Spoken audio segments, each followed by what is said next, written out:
तो चलिए बच्चों, आज हम लोग बात करने वाले हैं कंप्यूटर एप्लीकेशन सब्जेक्ट के बारे में। सबसे पहले नंबर पे हम लोग बात करेंगे इस सब्जेक्ट का पेपर पैटर्न क्या है, किस तरीके के क्वेश्चंस आते हैं और किस तरीके से बोर्ड इसके बारे में असेसमेंट करने के बारे में बोर्ड कहता है। तो सबसे पहले नंबर पे बात करेंगे, सब्जेक्ट का नाम है कंप्यूटर एप्लीकेशन। अब यहाँ पे दो पेपर होते हैं, एक होता है थ्योरी पेपर जो कि 100 मार्क्स का होता है, और अभी हम लोग बात कर रहे हैं क्लास 9th की computer application of class 9th, जिसमें हम लोग प्रोग्रामिंग लैंग्वेज पढ़ने वाले हैं जावा के बारे में।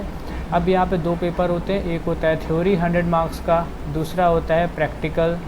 ये भी आपका 100 मार्क्स का एग्ज़ाम होता है, और यहाँ पर जो प्रैक्टिकल होता है वो आपका इंटरनल असेसमेंट होता है। दैट मीन्स आपके इंटरनल टीचर इसको इवेलुएट करते हैं। अब यहाँ पे थ्योरी पेपर की बात करें तो थ्योरी पेपर में भी यहाँ पर दो चीज़ें होती है। 100 मार्क्स का एक थ्योरी पेपर होता है, जिस दो पार्ट में पेपर आता है। One is your part A, another one is your part B.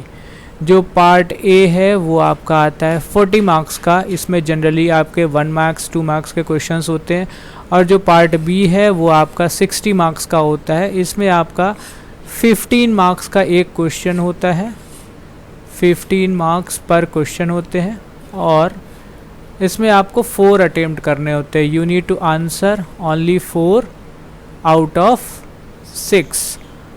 तो यहाँ पर आपको दो क्वेश्चन की चॉइस मिलती है। और यहाँ पर जो 40 मार्क्स का होता है, इसमें आपके 1 मार्क्स के 2 मार्क्स के क्वेश्चंस जनरली आते हैं, जो शॉर्ट आंसर क्वेश्चंस होते हैं वो आते हैं। और अभी इस बार जो क्लास 10th में थोड़ा सा चेंज किया है ICSE ने, और अब की बार इसमें आपके MCQs भी ऐड कर दिए हैं। तो अब की बार से जो क्लास 9th में जो आप लोग बेसिकली क्लास 10th के पेपर के पैटर्न पर ही आप लोगों का पेपर बनता है, तो क्लास 9th में भी आपको MCQs देखने को मिलेंगे।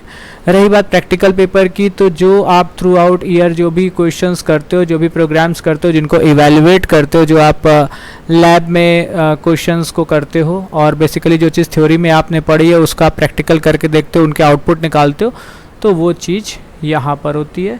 इस तरीके से आपका ये 100 मार्क्स का पेपर होता है। अब जो फाइनल मार्क्स कैलकुलेट होते हैं 9th और 10th दोनों में, जो थ्योरी के 100 मार्क्स हैं इनको और प्रैक्टिकल के 100 मार्क्स इनको दोनों को ऐड किया जाता है। Then these marks are getting divided by 2, और जो फाइनल आपका इस सब्जेक्ट का वेटेज है वो है आपका 100 मार्क्स का। तो इस तरीके से डिवीज़न होता है, 100 मार्क्स का थ्योरी, 100 मार्क्स का प्रैक्टिकल। थ्योरी में दो पार्ट होते हैं आपके, पार्ट ए और पार्ट बी। पार्ट ए में आपको कोई चॉइस नहीं मिलती, all questions are compulsory. In part B आपको चॉइस मिलती है, जिसमें आपको 4 आउट ऑफ 6 अटेम्प्ट करने होते हैं। 15 मार्क्स का एक क्वेश्चन होता है, और इस तरीके से ये आपका 100 मार्क्स का थ्योरी पेपर होता है, जिसमें आपको कुछ भी एग्जीक्यूट सिस्टम पर नहीं कराना होता है, सिर्फ आपको पेन और पेपर की मदद से क्वेश्चंस के आंसर्स लिखने होते हैं।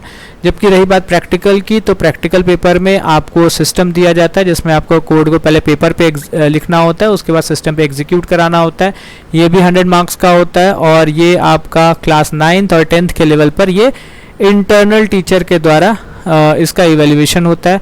और फिर दोनों के मार्क्स, इसका 100 इसका 100, दोनों को जोड़ करके डिवाइडेड बाय 2, बेसिकली से बोलते हैं एवरेज निकाल करके आपके पूरे सब्जेक्ट 100 मार्क्स का डिवीज़न बनता है। If I can show you the syllabus part, so here you can see that one question paper of 2 hours 100 marks का, और इंटरनल असेसमेंट आपका 100 मार्क्स का होता है। और बेसिकली जो अभी हम लोगों ने चीज़ें डिस्कस करी, सेक्शन ए में 40 मार्क्स होता है, और सेक्शन बी में आपका 60 मार्क्स का होता है। यहाँ पर चॉइस दे रखी होती है, जबकि क्वेश्चन नंबर 1 में आपका सेक्शन ए में सारी चीज़ें आपकी कंपलसरी होती हैं। तो इस तरीके से इवैल्यूएशन का इसका पैटर्न होता है। आप सभी से रिक्वेस्ट है कि क्लास 9, 10th, 11th या 12th कोई भी आप लोग क्लास में जावा पढ़ रहे हो, कंप्यूटर एप्लीकेशन या कंप्यूटर साइंस पढ़ रहे हो, always you need to keep track of syllabus. Syllabus सबसे पहले आपको कंपलसरी चीज़ है, जिसका आपको प्रिंट आउट निकाल करके अपनी बुक में पहले ही आगे चिपका लेना है, क्योंकि बहुत से डिफरेंट पब्लिकेशंस हैं जिसमें बहुत सी चीज़ें रीप्रिंट होती रहती हैं। जो पहले का सिलेबस था, जो चीज़ें हट गई हैं, वो भी किताबों में रीप्रिंट होती रहती हैं। तो आप लोगों को ये चीज़ का बहुत ध्यान रखना है सबसे पहले नंबर पे, कि सिलेबस आपको प्रिंट कर लेना है, और सिलेबस के आधार पर ही प्रिपरेशन करनी है। जो चीज़ सिलेबस में हट गई है उसको नहीं पढ़ना है, कोई नई चीज़ ऐड हो गई है तो उसके बारे में ध्यान रखना है। और दूसरा जो इम्पॉर्टेंट पॉइंट है जो आपको दिमाग में रखना है इसकी प्रिपरेशन करते समय, जैसे जैसे आप सिलेबस क्लास 9 का ख़त्म करते जाओगे, क्लास 10th के प्रीवियस ईयर क्वेश्चंस जो आपके क्लास 10th के 10 ईयर्स के प्रीवियस ईयर क्वेश्चंस है उनको या तो आप कहीं से बुक उसकी परचेज कर लो, अदरवाइज आप नेट से ही इसको डाउनलोड कर लो और उसका एक प्रिंट आउट निकाल करके उसको स्टेपल कर दो। तो जैसे जैसे आप क्लास 10th में सिलेबस बढ़ता जाएगा, आपको क्लास 9th का सिलेबस बढ़ता जाएगा, क्लास 10th के प्रीवियस ईयर के क्वेश्चंस, स्पेशली यदि बात करूं सेक्शन ए वाले जो आपके शॉर्ट क्वेश्चंस बनते हैं उसमें से क्वेश्चंस आपके सॉल्व होते चले जाएंगे। क्योंकि आपका क्लास 9th में सब कुछ इंटरनल असेसमेंट है, तो क्लास 10th के हिसाब से आपको प्रिपेयर करके चलना है, जहां पर आपको बोर्ड एग्जाम देना है अगले 2 साल में। तो वहाँ की प्रिपरेशन अभी से आप स्टार्ट कर सकते हो। जैसे ही आप क्लास 10th के क्वेश्चंस की प्रैक्टिस करते चले जाओगे, आपका बेस पूरा बनता चला जाएगा और क्लास 9th के लास्ट तक आप क्लास 10th का लगभग 70% क्वेश्चन पेपर आप सॉल्व करने की कंडीशन में पहुंच जाओगे। तो इस तरीके से आपका जब आप क्लास 9th में इस तरीके की प्रिपरेशन कर लेते हो, तो क्लास 10th में आपका सिलेबस का बर्डन और बाकी चीज़ें आपके लिए ईजी होती चली जाती हैं। और क्लास 10th के जो डेडिकेटेड टॉपिक्स हैं वहाँ पर जो आप नए टॉपिक्स क्लास 10th में जाके पढ़ते हो उनके लिए आप ज़्यादा समय दे सकते हो और प्रोग्रामिंग पार्ट पे आप ज़्यादा जोर दे सकते हो कि क्वेश्चंस में कोडिंग किस तरीके से लिखें जो गलत ना हो। और प्रैक्टिस के लिए प्रीवियस ईयर जो क्लास 10th के क्वेश्चन पेपर्स है उससे ज़्यादा अच्छी कोई चीज़ हो नहीं सकती। सो क्लास 9 में प्रिपरेशन करते समय भी आपका जो